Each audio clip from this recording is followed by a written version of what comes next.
Ang mabisang glue. Magandang araw po. Kape at pandasal na po. Ito po si Cardinal Chito Tagle.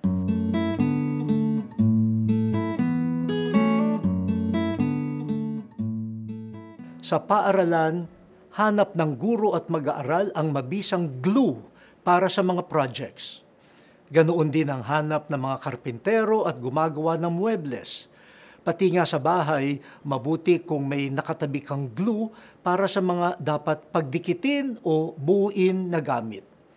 Depende sa pangangailangan, pwede na rin ng paste o kahit gawgaw, ang dakilang pandikit o glue.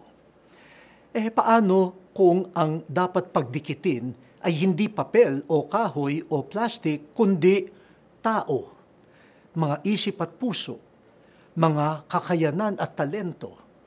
Alam nating madaling mapunit ang samahan dahil sa inggitan, pataasan at pagsisiraan.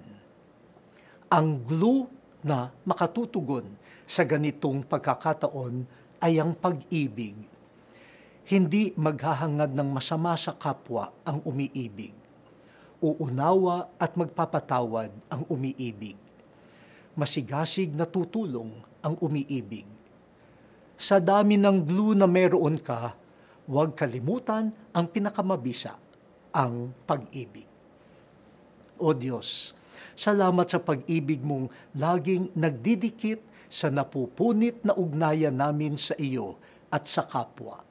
Amen.